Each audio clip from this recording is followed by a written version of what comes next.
You're listening to Sticky Note Conversations with Erika Washington. Way below acceptable. Way below acceptable. On this week's episode, we cannot raise a poodle in a pit bull world. Everything is worth fighting for, especially when you have those who have not found their voice yet. Sometimes because we won't always be there to save them. Way below acceptable. Hey everybody, welcome to another episode of Sticky Note Conversations. I am your host, Erika Washington, and I am super excited to have a fabulous friend of mine here on Sticky Note Conversations to talk about all the things education and school board, specifically CCSD, which is a Clark County school district, which is where Las Vegas is located. For those of you listening from outside of Nevada, my friend Tameka is a loving wife, a mother of 4, born and raised in Las Vegas, which you do not hear a lot about folks born and raised in Las Vegas. So we're going to talk about that too. Anywho, she's also a communitarian. We're going to get into that word that somebody done made up and that I really love, and a well-known advocate for women, children, and their families. She has spent her career fighting for Nevada's working, underserved, and most vulnerable residents. In 2024, Tamika Henry was elected as a trustee for Clark County School Board, representing District C. Ms. Henry is the executive director for the Abodo Collective. Abodo's mission is to provide long-term solutions and support to eliminate multi-generational poverty in our communities. This work includes eviction court observations to keep families housed, supporting families with referrals to resources, including free childcare and mutual aid, and combating food insecurity. Abodo's gem is its urban farm at 1300 C Street on the historic West Side. This project will increase access to locally grown quality produce and offer gardening classes and chef demos. She also sits on a vast number of boards. I think she might be the only person who rivals me in the number of boards in which we sit on. So she has also the same trouble with saying no as I do. I would like to welcome my friend and overachiever and very, very special Make It Work ambassador, Tamika Henry, to Sticky Note Conversations. Yay, welcome. Oh my goodness. Thank you for such a lovely welcome. How you doing, you my got friend? your resume is lovely. Oh my goodness. Thank you. I forgot I did some of that stuff. I feel the same way. Somebody might read my bio and I'm like, who is that? Oh, that's nice. What are they talking about? Right. You have a lot of titles. You have a lot of hats. You do a lot of stuff. You do not sit down, as old folks say. But I always like to ask folks, how do you identify? Who is Tamika Henry? Oh my goodness. I think mother is my favorite title. I've had the pleasure of raising so many children, but 4 within my own household. And as they have grown up, it's like just watching who they are becoming is just a reflection of just the time and love and dedication that me and my husband have poured into our children. And I know that you spoke of communitarian because I love my family. I love my family and I love my community. And, oftentimes when you hear of people being humanitarians, there's often a lot of dollars attached to that. I may not have all the dollars to infuse into projects, but I do have time and love. So to pour into my community. So communitarian is where I have landed. I love it. I will say I don't think I've ever heard that word, but I think I'm going to be adding it to my vocabulary. Thinking about being a mother, our kids are not far apart in age. And so I feel like now I am embarking on this new stage of motherhood. Because when people say, oh, how old are your kids? I'm like, they're not really kids, right? Like they're They are tax-paying voters. They are W-2 holding individuals. So there's raising children, and then there's parenting young adults who are moving into these new phases in life and helping guide them still, probably more Yes. than they even want to be guided at times. And then trying to find those boundaries. Is that something that you're having to think about around like boundaries and how much is too much and how much is not enough and all of that? Right. It's so, and it's different for each child too. It's different for each child. And you know, I've all I get some pushback sometimes because it's like your kids are your friends, and it's like they're supposed to be. I'm raising people that I want to be around. You know what I'm Right. saying? I want to like them as people, I want I want not to just because I have to. I want to love them and like them. And so I'm happy that we have that relationship where we can be open and honest, and there are boundaries, but there's still this level of respect because they do know that I'm their mother, but also I give them their respect and space as well. So we are moving into that phase where it's like, well, we're about to be empty nesters. My daughter is a senior, and this is new territory. I feel like I've been raising kids all my life.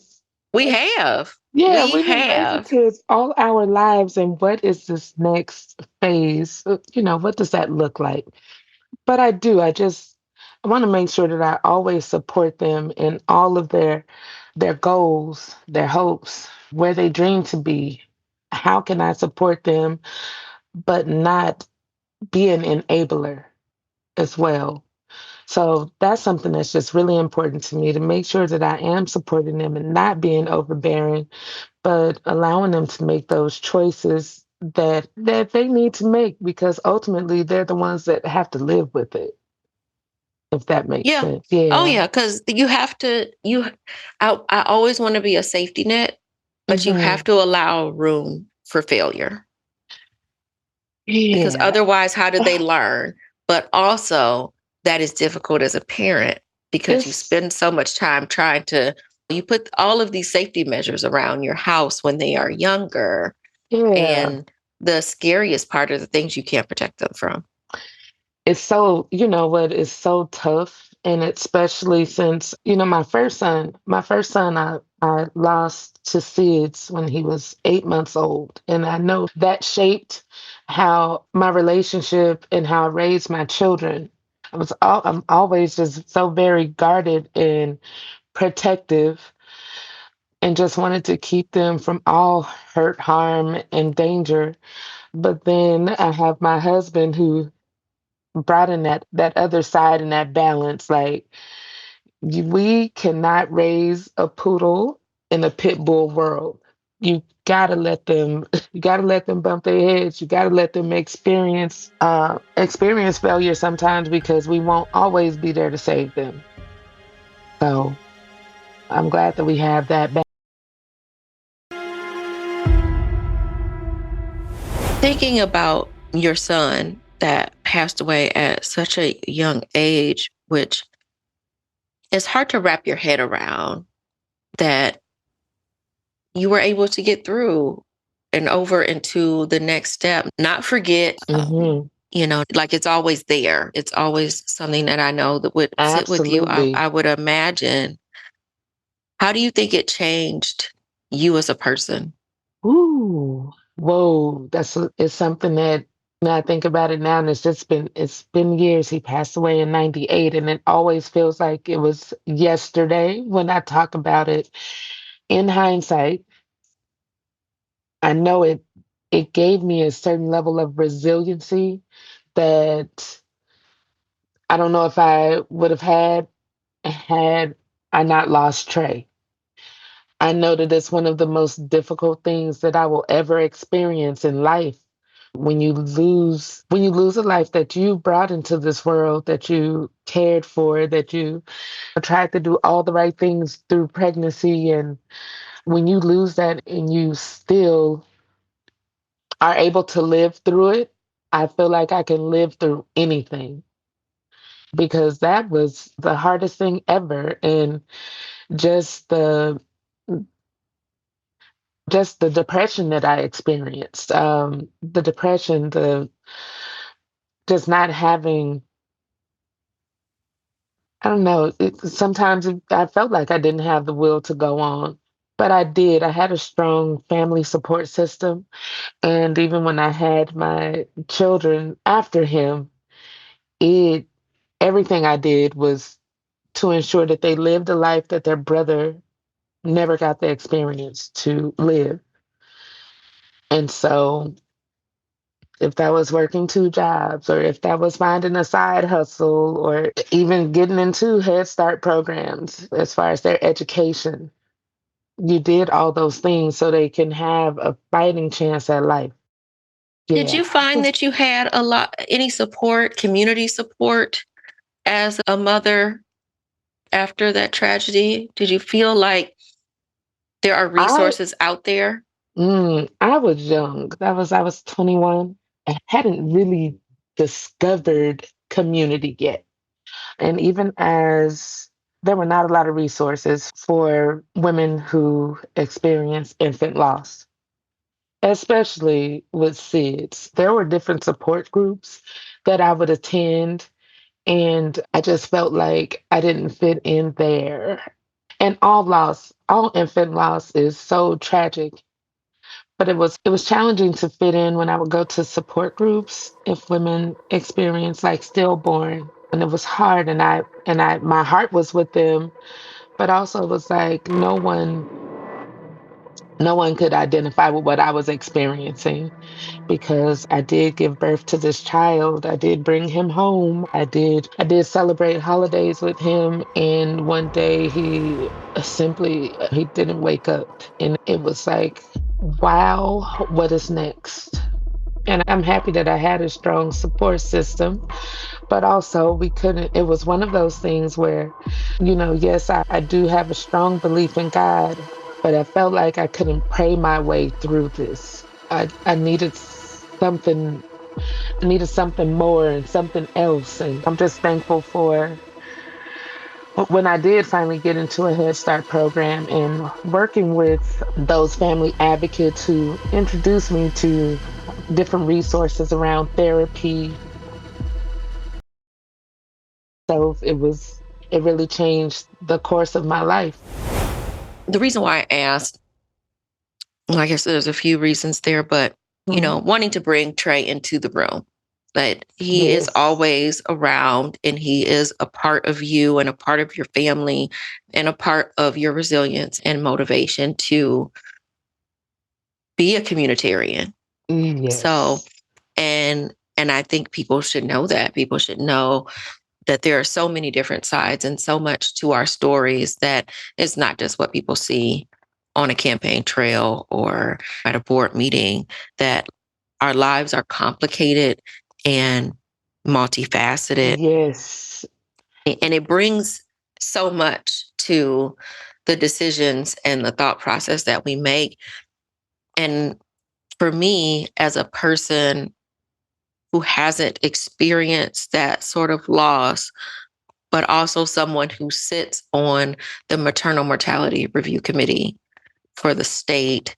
And I review cases mostly or all women who have passed away within 365 days of giving birth, and having Mm. to spend time trying to understand, were there some things that could have been done differently for a different outcome. But, and then a part of that is family interviews. And so it's not something that we conduct, but there is someone in particular that is connected to the Maternal Mortality Review Committee that reaches out to family members to see if they are interested in an interview so we can better understand the life of the person, so we can understand Mm. what they were going through at the time, what other outside factors may have been a part of their ultimate demise. And it's really difficult a lot of times for the parents to, or whether it's their parents or their spouses or family members or whomever, to speak about them. But it's also so helpful And it's so hard in grief to talk about who's gone, but it's so helpful to other people to understand how things can be different and how we can help others not have to have some of that same grief. So I think it's super Yes. important to tell our stories. It is. And I thank you for saying that. Some of the hardest, even after he passed away, one of the hardest things was dealing with our legal system and police officers who had to, of course, come in and investigate. And just the way that they separated me from my entire family during that time, you feel criminalized immediately. And it was one of those things like, what is happening? What is happening? I'm already in disbelief and shock. And to not be able to be comforted by my family during that immediate time afterwards it was unacceptable. And even just being able to share that with other individuals after it happened. I know that things kind of changed within the system a little bit, where they would have someone go out with families when there was an infant death. I'm sorry, it's hard to just, I get taken back to that place. But if me sharing my experience and how I felt in that moment was able to change it for families that experienced that afterwards, I'm happy that I was able to do that. And so they would have an advocate that would come out and be with mothers or the families who experienced that loss. Yeah, And so that's important. that there's some things that you don't get when you are not in a position of privilege and influence. Hmm. And you are then also treated differently when you're not in a position of privilege and influence. And I think that is also something else that someone may not think about. If you hear that someone's child passed away from SIDS, that then you are questioned by the police. And there isn't that room to try to grasp hold of whatever is happening. And that's awful to think about. And it brings me back to a place where my oldest, we were at my grandparents' house and she was climbing on, we had those old school floor model televisions, the wood Oh, around it, old school, hmm. heavy TV, right? And I want to say she was 6 months old, somewhere around there, just pulling up. And she pulled up with it and she hit her face or something a little bit, just barely. But it was her first scratch, like her first scratch. And so I take her upstairs and I go to put some peroxide on it or whatever. And when I say it was a scratch, it was a scratch. It wasn't bleeding. It wasn't doing anything. It was just like a little welt that she had gotten. And coming back down the stairs, and this is in Detroit, and it's old school bungalows. And the upstairs is like a big attic type bedroom space, and the stairs coming down are steep and they're Oh, carpeted. And I'm wearing socks, and I slip on the stairs, and not wanting to tumble forward, I pushed myself backwards so that because I'm holding her on my hip. And so I go back and bump down on my butt and drop the peroxide bottle, drop whatever's in my other hand or mhm. whatever. And she's crying. And what ended up happening was her leg broke from the weight of me on the step, Oh, pushing down and coming down because I didn't want to tumble forward though. I didn't want to tumble right. down into the downstairs. So I'm freaking out even more, right? So I call her dad, and because I'm at my grandparents' house, I call her dad and all this, and I'm like, I'll meet you at the hospital, go to the hospital. And the amount of questions that I got before they ever set her leg, and I went from one hospital that was close to the house to them transporting us to the children's hospital that was downtown. But in between that, it was an orderly lady there that was sweeping or something. And she's the one because I had no idea. She pulls me inside and she's like, I think you did something to your baby. And I said, what you mean? And she's like, they think you hurt your baby. And I'm like, but I didn't hurt my baby. She was like, I'm just telling you.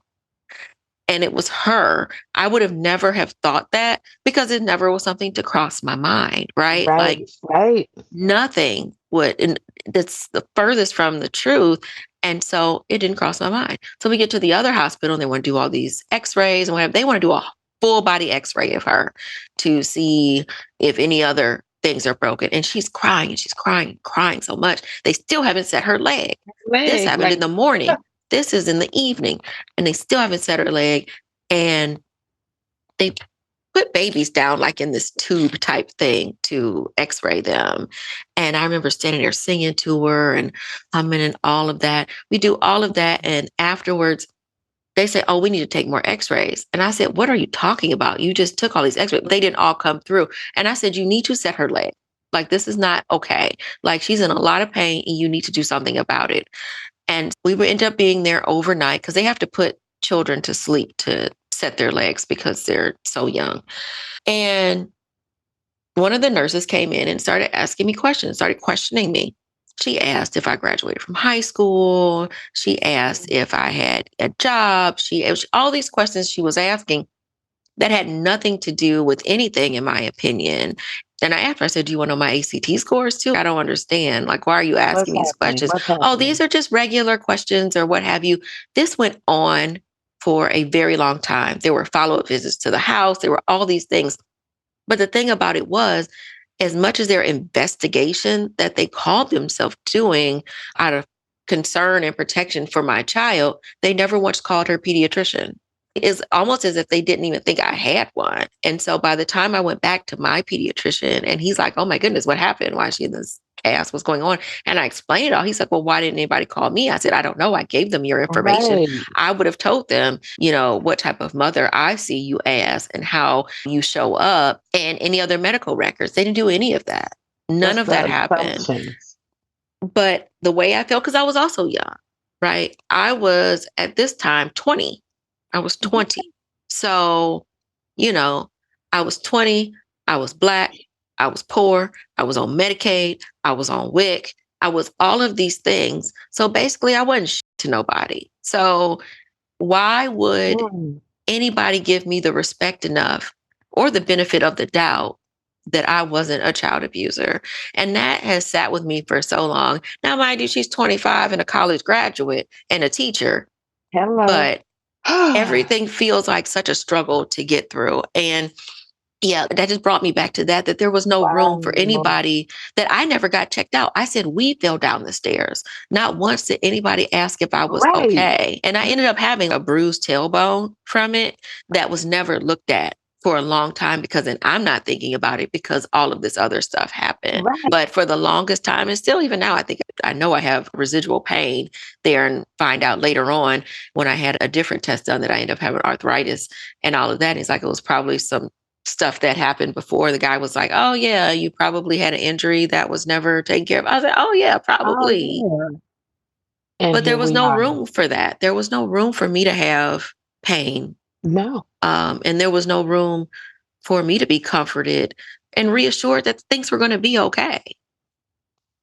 right. It's like it just goes straight to just the assumption that you did something wrong, something happened under your care, and not even checking on you as a person or allowing others to do just very just dismissive of just us being humans at times. So yeah, I that whew.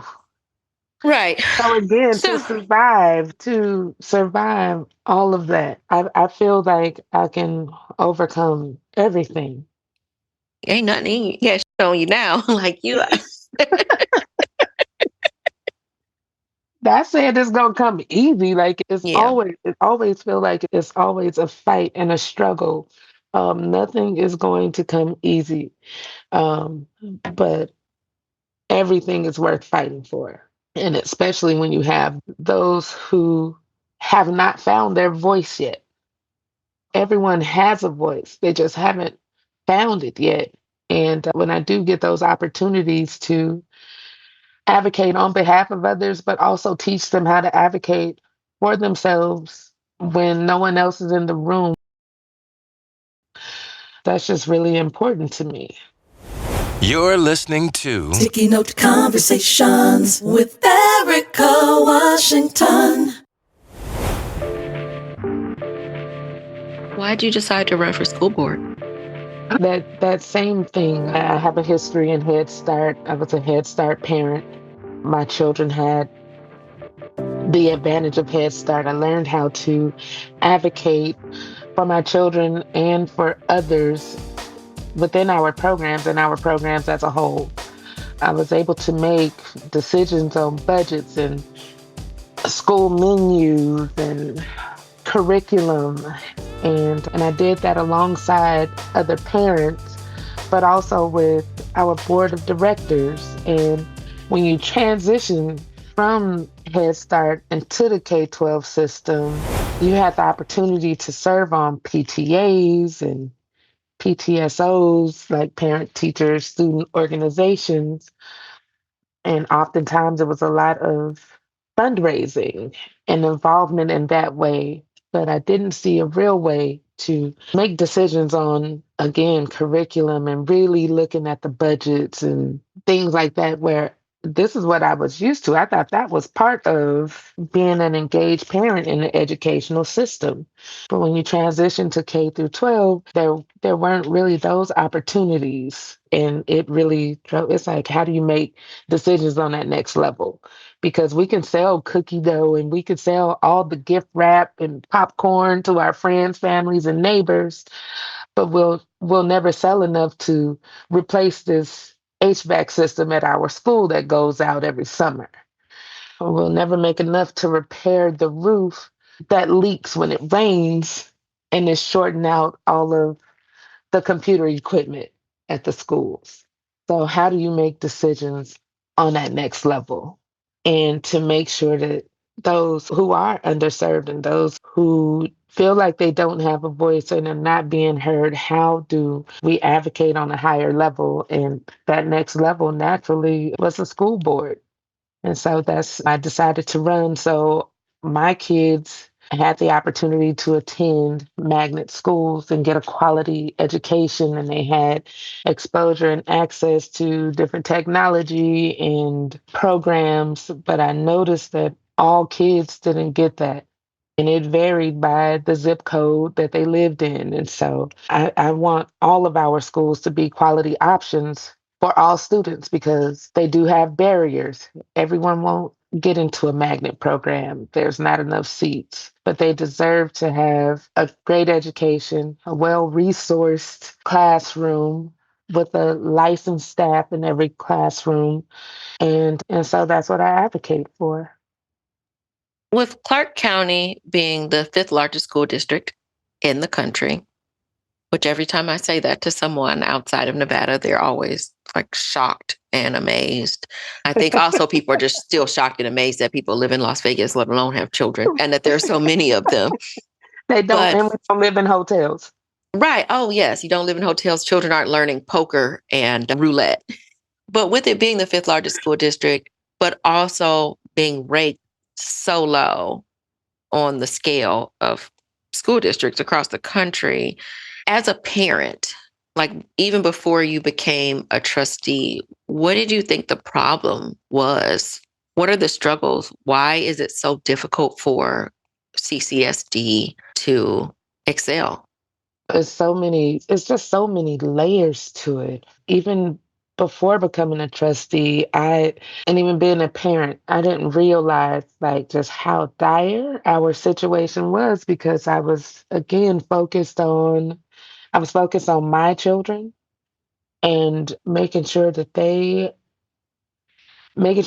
were excelling in education and making sure that I was doing my part as a parent, checking and making sure that they do their homework and making sure that they have all the supplies that they need. And just, I didn't realize just how bad it was until you really started looking at data and you really started going to conferences outside of our district and you hear how bad it is in Clark County. you're looking at these national statistics. And it was like, whoa, because it wasn't the reality in my household. And it was like, okay, this is bigger than just your household. Same thing with just being involved in Head Start and making sure that kids had that head start and could enter the K-12 system prepared for school. But it's like once, okay, they're prepared for school, are the schools prepared for our children? And what is that lack? And you often heard that it was just the funding, and our funding formula was so antiquated. And it was. We're not saying we're not going to dismiss that part. That our per pupil funding is so much lower than other districts. And so, how do you attract and retain quality educators? How do you increase family and community engagement? How do you share this data in a way that is digestible and that people can understand how important it is and how it's impacting our children? It's so many layers to there's so many layers to it that I didn't understand prior to being a trustee and being a parent. But even now that I am a trustee, it's like it's still so many layers that need to be addressed. And the number one, you have to have a strong leader and superintendent. And it's something that we haven't had for a while. And now we're in the process of selecting the next leader of the school district. So Yeah, yeah, we I go came through in. superintendents like babies go through pacifiers. Like they just get thrown out and away, and Oh we just can't find a good fit. goodness. I don't understand the reason why it's so difficult. And I think now it just there's a reputation, right? Because I've mentioned it to outside folks that will actually be guests on this podcast in the next few weeks, but folks in education in other places about I'm like, oh, our county has an opening for a superintendent. They're like, oh, no, I don't know if that's a good idea. But it's not just, and I don't want to make it seem like it's just a CCSD thing either.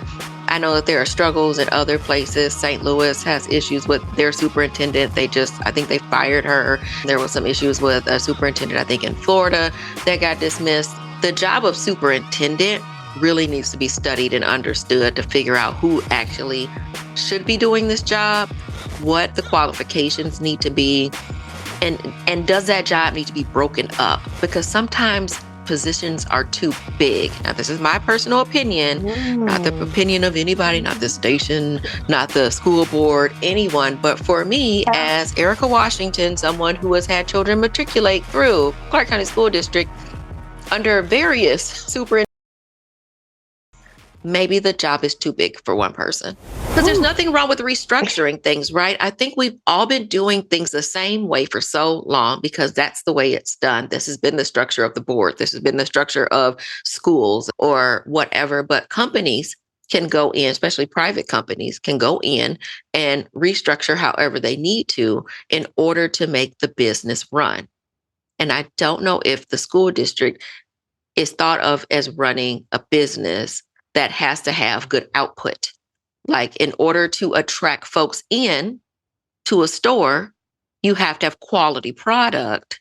You have to have good customer service, which means that people who work there have to be paid fairly and they have to be trained correctly to be able to do the job to then satisfy the customer base. And the customer base actually are the children, not the parents. The children Right. have to be catered to so that they are getting all of the things they need, have all of the resources so that they can go out and be great. And that some of them will come back and be a part of this system as Uh-huh. well. But you have to go in and like sometimes restructure and be like, you know what, actually, instead of having everybody report to this person, we have to break it up into smaller teams. Like this is done all the time in Right. business. I've done it a lot in with Make It Work Nevada. We've changed things just randomly, like, you know what, this isn't working. Why don't we think about doing something else? But things get so big and it's like, oh, we can't do that. But we could if we wanted to. And if our actual bottom line and our actual real goal, and we all had the same goal, which is for the betterment of the children to have the best quality education possible from a public school. Yes. So I Like, do you care about the kids or y'all hate listen, these do you kids? care Because it about it? seems like if I feel like too many Do people you hate these care about kids the and you ain't kids? even saying that you hate the kids, but you obviously hate the kids because you're not putting them first. Listen, so that's the thing. Keeping our students first. If we keep our students first, we will always get it right. And I know that we are in a legislative session right now. I know that there have been talks about breaking up our school district and what that can look like. And, and then it's just so many things happening on the federal administrative side. There's so many moving pieces right now. There's so many moving pieces right now. But I do feel that we have a real opportunity to really shift this school district in a positive way. And again, there's so many layers to it. There may be things that the school board can do, as a school board members, but there are things that will ultimately have to happen on the state level as well. But right now, what our focus is on is selecting the next superintendent. That's our biggest decision that will be And made. and where are y'all at in that process? This upcoming week, there is a community forum with the three candidates that are moving forward. And there's a second round of interviews with us as trustees that's coming up this week as well. So we'll have a decision, if I'm not mistaken, by the end of this week. So it's possible, Tamika, that the school board trustees might have chosen the new superintendent By the time this airs. by the time this airs. So then if that happens, which yay for working towards that goal, what happens next? Because it's already towards, this is towards the end of the school year, right? So This is towards the end of the school right, the year. school Yes.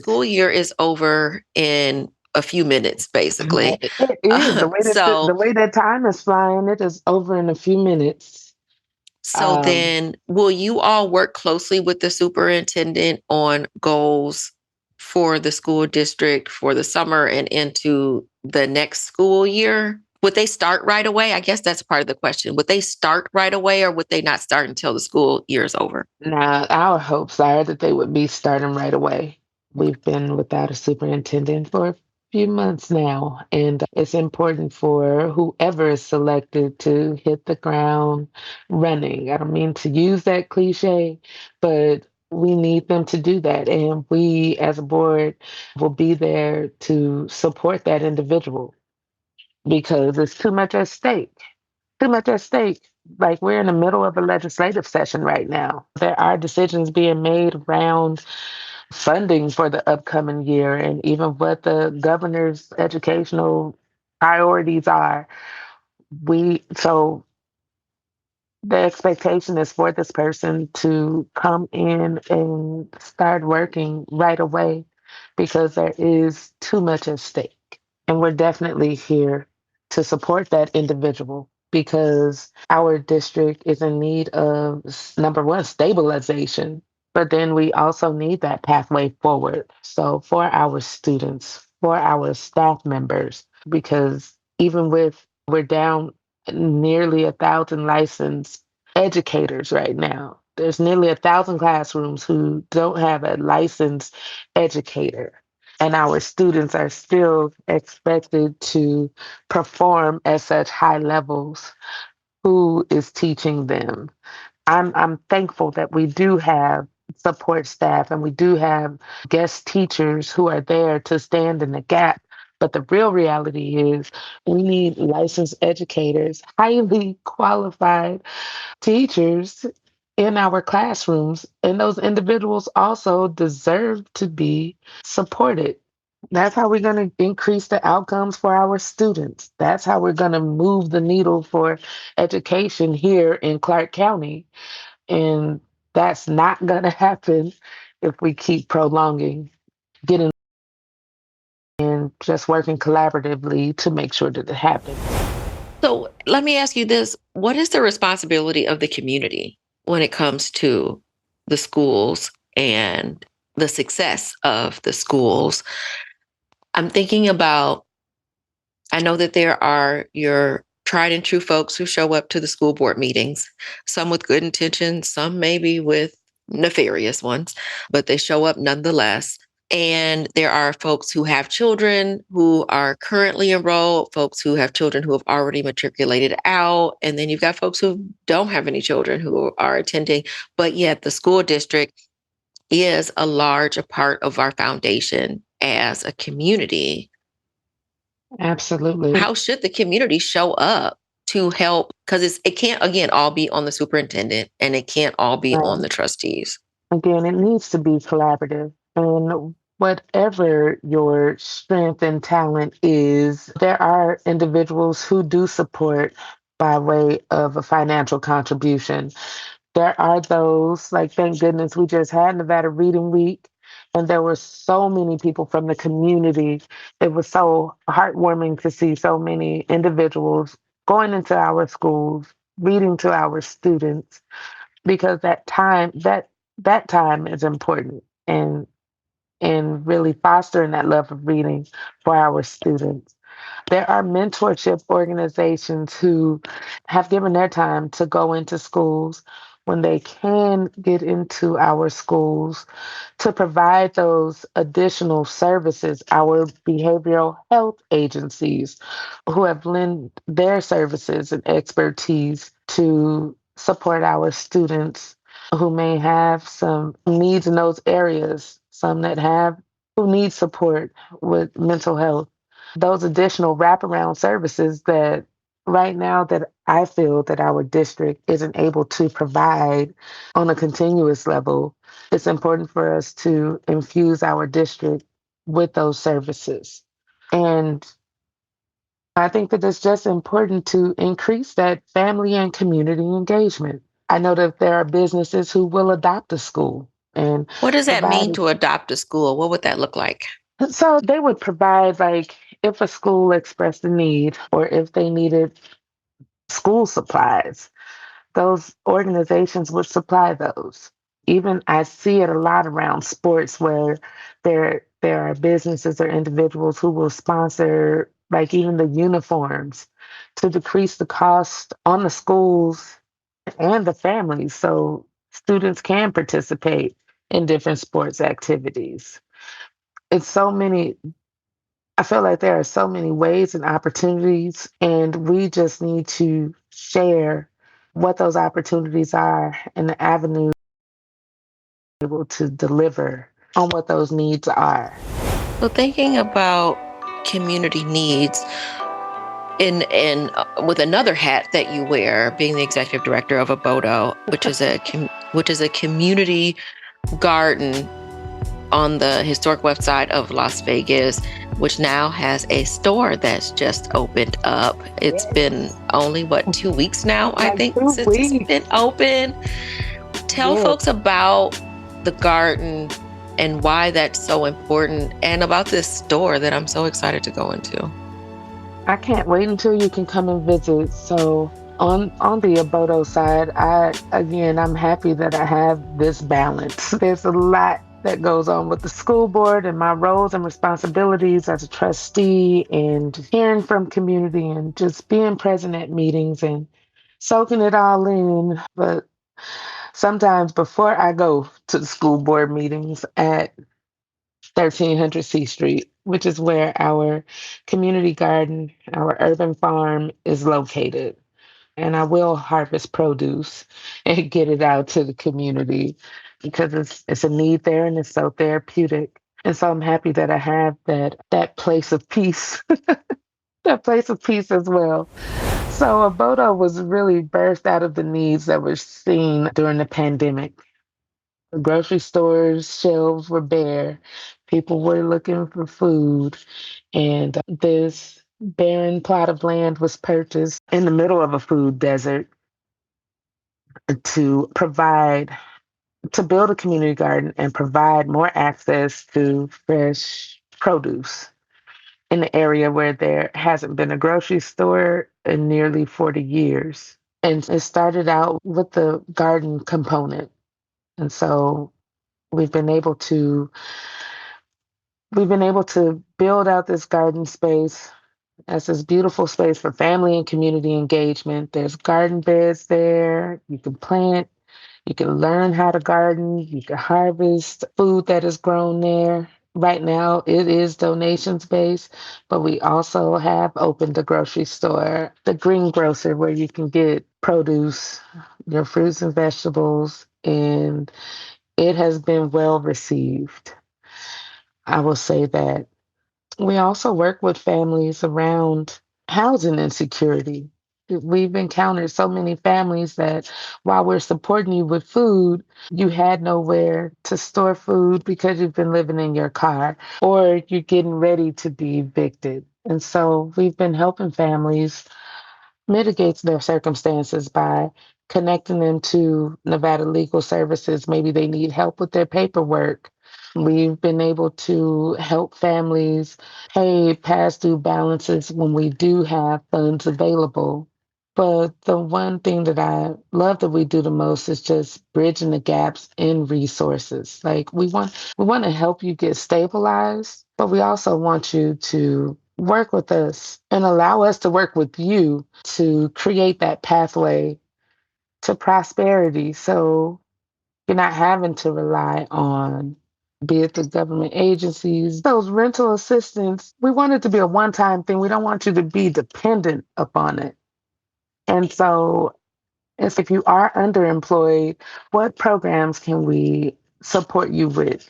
Do you know that there's a workforce development where you can take some additional trainings to get certifications in IT, be a CNA, so you can start making a livable wage? Oftentimes, people just don't know that these programs exist and that they qualify for them. And so we prioritize making sure that they know that it exists so you're not having to rely upon temporary help.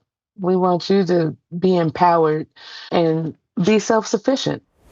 How many families have y'all been able to help so far? Oh, since our inception, around 1,500 families over the past 3 years, around 1,500 families we've been able to support, whether it was with food, whether it was with utility or rental assistance, if it was sharing a resource that we know of or getting them into childcare so they can work. And I'm sure it's so much more if we talk about just our different gardening classes that we host free to the community.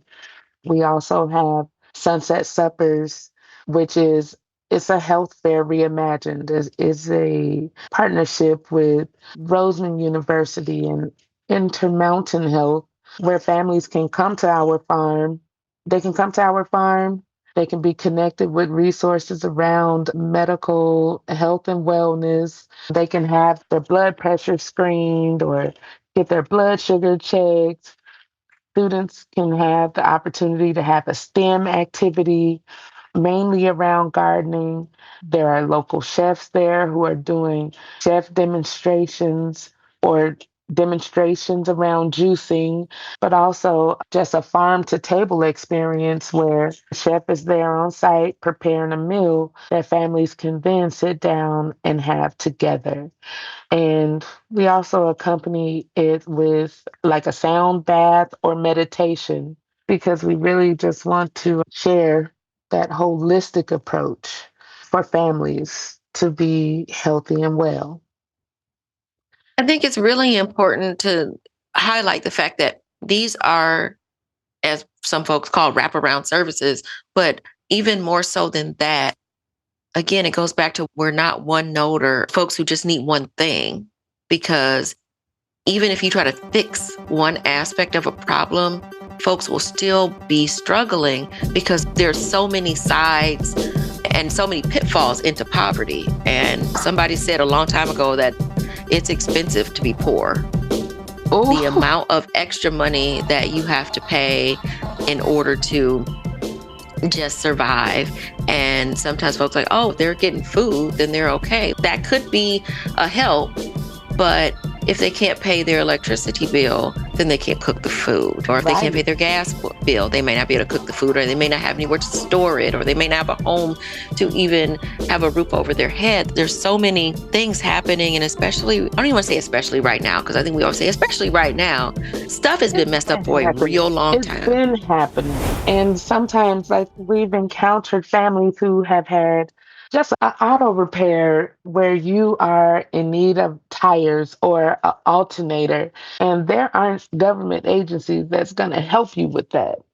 And I haven't ran into many programs that will assist you in that way. But sometimes, if you just stand in the gap, sometimes, and you help them with that emergency, families have it moving forward.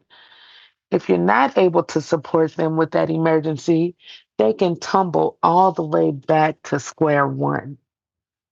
So that's important. It's just sometimes little things will come up. Okay, there's one family that we were able to assist. We had a young mother who was in school for nursing, needed assistance with daycare 'cause she had daycare, but the spring breaks didn't align. So her children, their regular place that they would have been going to school, they were going to be out of school for the week. She still needed childcare during that week because her spring break didn't align with the children's. We were able to identify another childcare facility who would allow them to come in for that week. We were able to help pay for that for her so she didn't miss a beat with going to school. There was one time where she needed help with tire repair because a bus pass, like we had several places who would help with a bus pass, but a bus pass wasn't going to be enough for this parent. She had kids that she needed to get to school, and then she needed to get all the way to school herself, which was 20 miles away. And then she had to finish school and get back to her children's school to get them on time. Because you know what happens when you don't show up on time to get your kids from school. There's always this threat of calling CPS because you've abandoned your kids when it's no, the bus is running late. I'm on the bus trying to get there. But we were able to help her replace the tires on her car. And it was more than just replacing the tires on her car, but also educating her on why she was experiencing so many problems with her tires on her car. The tires that you currently have on your car are not the right size for this car, showing her where to find the right size of the tires on her car. Like you can look here in the door jamb and see that this is the size your tire is supposed to be. So when you do go to those auto places, make sure that the tire that they're putting on your car is the proper one so your tires won't wear unevenly. So it's more than just giving people a handout. It's that education piece that we support them with as well. So they can't be taken advantage of. So they know what to look for themselves. So it's so much more than just a handout. It's a hand up and also that education component. So if you do find yourself in a situation, again, you know what to look out for. But a long story short, this young lady graduated with her nursing degree. That's So, amazing. It's amazing. And see what happens with just and a it's little so bit of something, simple. just Just somebody a little just bit of someone something. caring, just someone caring about their well being and filling in the gaps. It. That's it. And But the thing sometimes about that's the all it car takes. mechanic, yeah, but the thing about the car mechanic piece that really stands out to me is that for any of us, I hate going to car Oh, dealerships. I hate going to oh. mechanics. I hate going to any of them. I have an automatic assumption that you are going to try to hustle me in some way because I'm a woman Right. and You whatever might else you think I look at don't know what me I'm and looking for. right. You see Boo Boo the Fool written across my face Hmm. when I walk in because I don't know something or I mispronounce something or whatever it is because a thingamabob is making a whoopty whoopty whoop sound. And that's what I say. So you like, oh, I got her. So it's such a it's an innovative idea, but something that's just really needed to help folks get through these situations. Because I don't know how many times I've seen on Facebook someone like, hey, can somebody direct me to a mechanic that won't hustle me? And it's usually a woman. Can somebody, or a handyman who could do X, Y, and Z that can do it at a reasonable price? These are resources that at one point used to be in our community, and we have folks that, we could turn to. And now it's harder because everything is so spread out. Everything is so global, and there's so many people out here doing X, Y, and Z. We don't know who to ask, and we don't know who to trust or what to ask. What are the questions we need to ask? Yeah. And so a lot of our time, and I'm thankful, like I just have to shout out to UNLV. Like UNLV, we have practicum students who are doing their practicum with Abodo, and they're able to identify resources for us, vet resources for us, and even help with they're not clients, they're our neighbors. Like checking in with our neighbors and seeing if they're good. If the resource that we shared with you, how is that working out for you? Or do we need to look elsewhere? It's important to vet the resources before we send them out to the community, because we don't want you to still be in the same situation you were when you first contacted us. That's important too. Because that dance, that 2 steps forward, 2 steps back, that's the hustle I don't want to continue to do. People just they don't have time when they've been in survival mode for so long. We want people to be able to thrive. And they want that too. And so if we can save a little bit of time, that's what we're trying to do. And it's by way of just working with other organizations as well. Just being collaborative. Like, what is it that you do?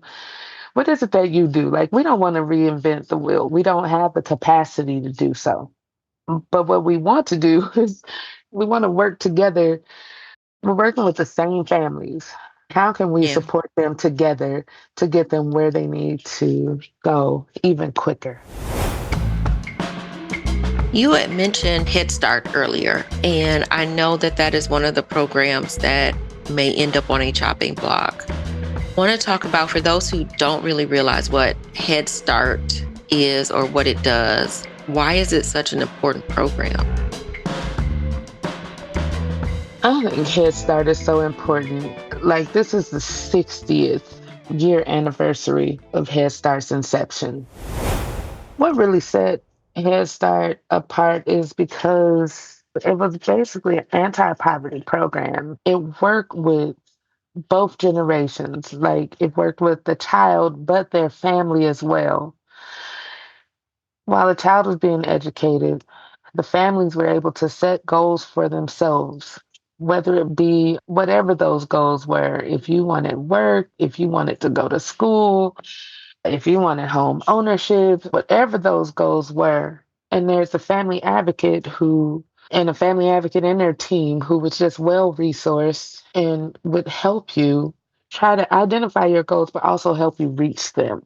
And then with your child's education, just making sure that you were empowered to know that you are your child's first teacher. And we're really partners in this.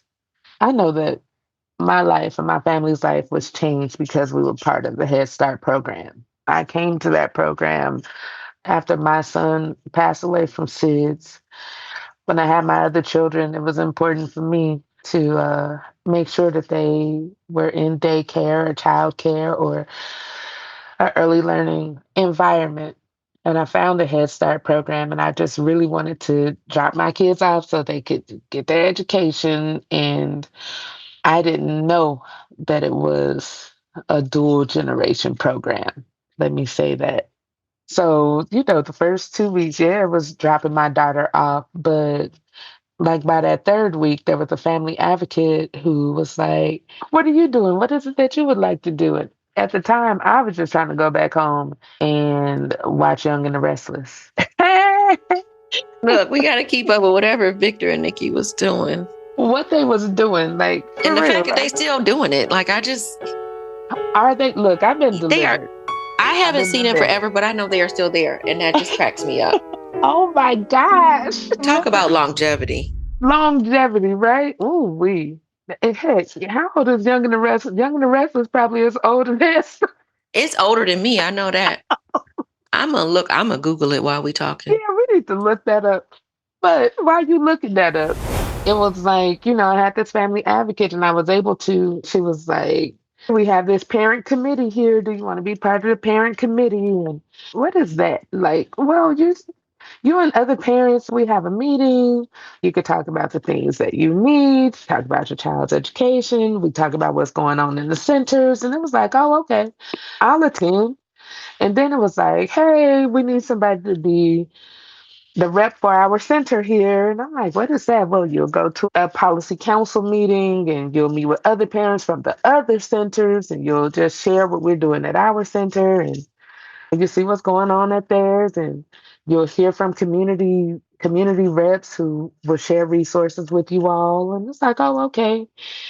It's like, hey, the policy committee, they need a chairperson, or you can run for chairperson. I'm like, what is that? So you'll make decisions, you'll serve on the governing body with the board of directors as the parent rep. And I was like, okay, I could do that. You can help set agendas and you can do this. It was just all these things. And it was like, whoa. And I don't think I between realized there was time, so much leadership. so much leadership, right? It was so much leadership. I learned so much. I learned about making shared decisions with the board of directors on behalf of the parents and then just rolling into being on the region board, being on the state board, being on the national board for Head Start. It was just these continuous steps, but also just working with the other parents throughout the nation. Like we learned from each other what was going on in our respective states, but also taking that information back home and working with our parents on the program at our program level. And so even when there were potential cuts to Head Start, it's like advocating, like having families share their stories. What does this program mean to you? Why should they stop talking about cutting Head Start and sequestration? We would organize marches at federal buildings where we did a stroll in with our kids and strollers and we showed up to, I ain't trying to age myself, but to Harry Reid's office like, hey, this program is important to us. And all of these strollers, if you cut Head Start, the number of strollers out here represents how many seats we'll lose in our program. But just being vocal and advocating and working with other families, at Head Start, we are truly a family throughout this nation, and so many kids have gone to college, parents have gone to college. I can't even count how many people I know that have gotten their even doctorate degrees. My son now works for Head Start. And it's just one of those programs that focuses on the whole family. I think that's what sets it apart. And if there are cuts made, the ripple effect will be so detrimental.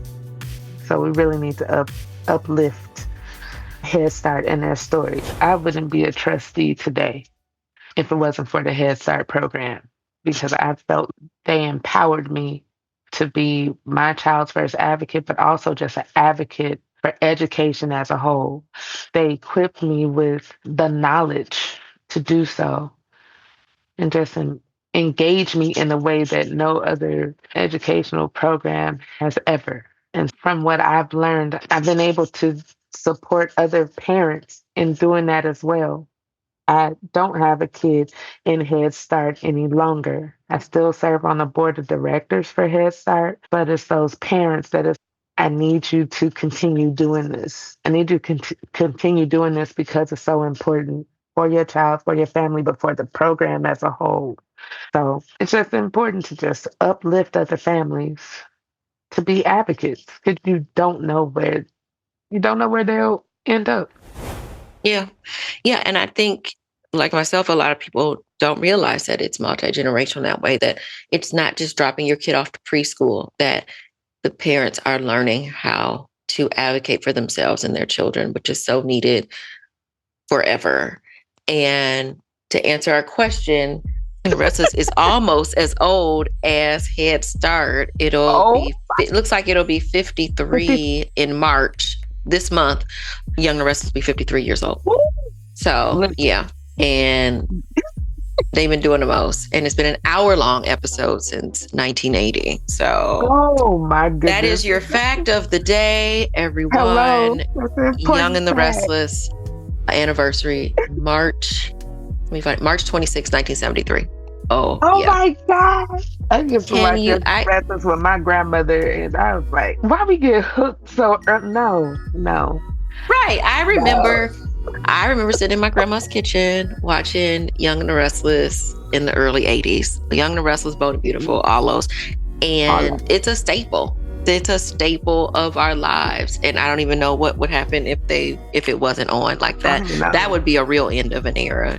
But I heard they have a new Black daytime drama coming out. I know. I heard about that. And Tamara Tooney is on it, who I am a big fan of. And I got to meet her a couple of times because she used to come to Vegas. She was at the Hoodie Awards one year. Okay. And I was in the back.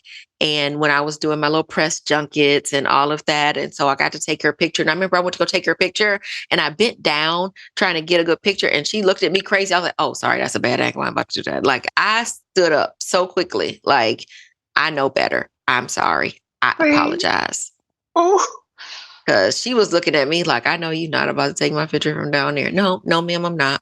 No. That's my Tamara Tooney story. But she was lovely. She's absolutely lovely. But I'm going to try to watch it. No. Well, I'm going to let you tell me about it because I never have enough time. Like, I have a running list of things I'm going to watch. Do I watch them? Probably not, because I don't hardly ever even turn my television on.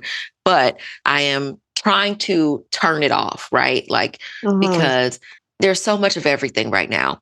It's overwhelming. Social media is overwhelming. The news is overwhelming. Everything, the newspapers, it's like we're just bombarded by drama and trauma and toxic headlines. And it feels like doomsday all the time. I am trying to turn it off and just watch fluffy things, as I call it. I had started rewatching Downton Abbey because I can deal with Downton Abbey's problems. I can deal with watching The Devil Wears Prada or something like that. I need to watch things that absolutely nothing in the grand scheme of life. And so this new soap opera might actually be right up my alley. Get you something, right? Right. How are you? How are you able to disconnect or turn off some of the noise? You know, or can you? It's hard, but you have to. Like, it's difficult, but you have to, because you'll get sucked in and just your brain will just be going crazy. Like, seriously.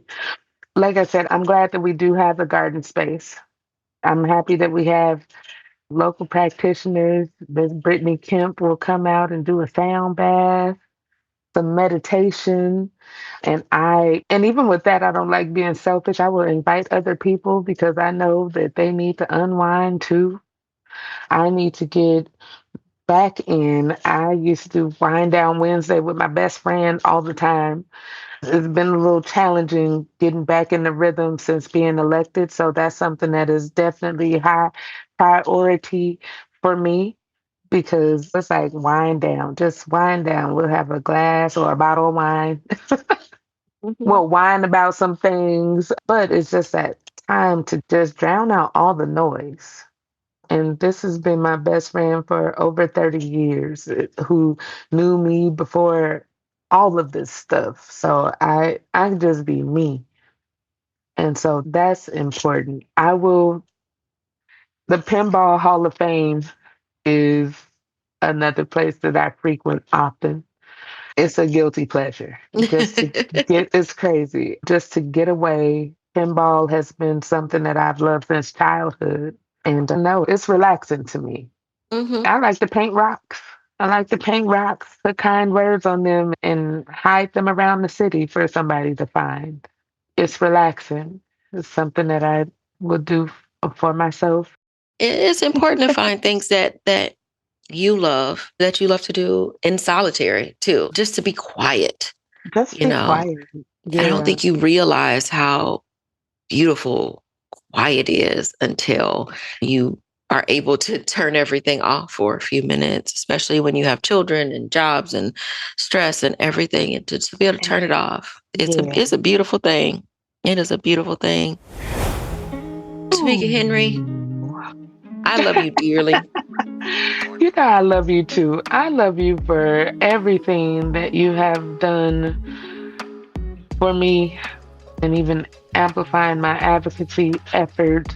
Everything that you've done through Make It Work. I can remember just the first initial meeting Oh, in you've been there since day one. Day day one. When I didn't one. know what I was doing or what this was going to What be. was happening? Make It Work Nevada was in my house.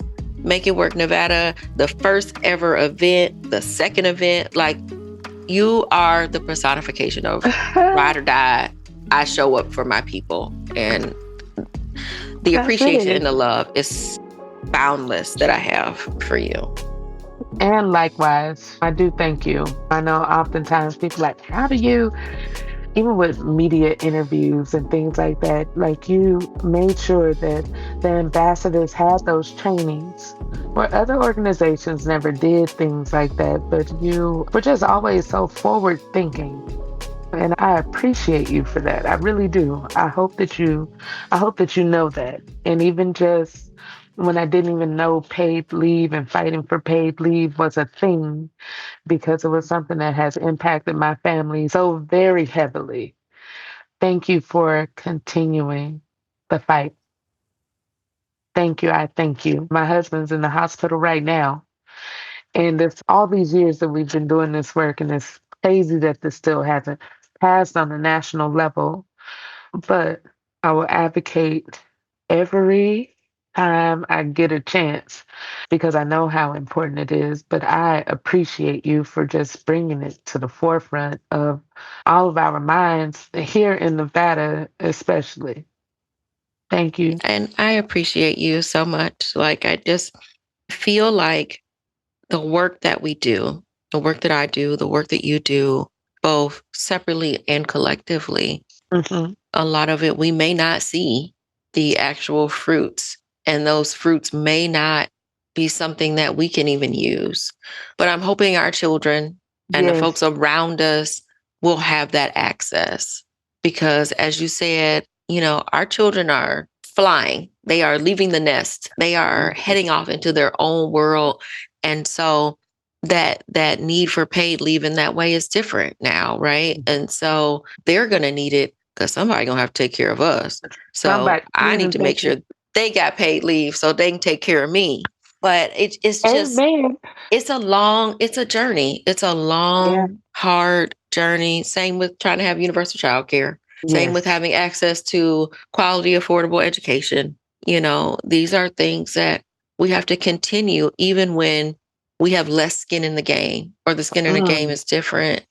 Um, that we have to push, and we have to make sure that the work we've done wasn't done in vain, but also that the foundation that we laid is solid enough so that when the folks behind us are coming along, they're not having to rebuild what we did or having to fix what we did because we weren't forward thinking enough to set a good Mm. foundation and lay that rebar and make sure that concrete is hard enough so that they can build upon it. So when they're fighting for whatever is next, that it's already better The than. foundation, yes, yes, foundation is there.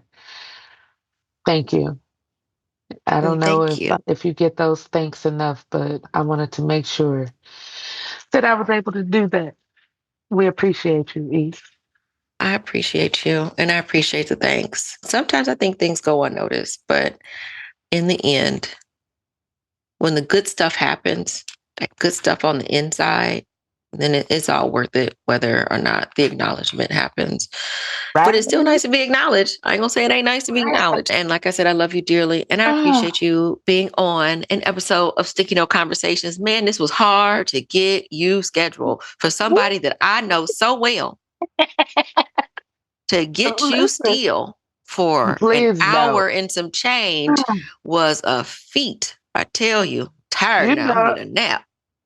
I tell people all the time, I know that I'm busy and I'm doing the work that needs to be done, but I will always make time for what and who is important to me.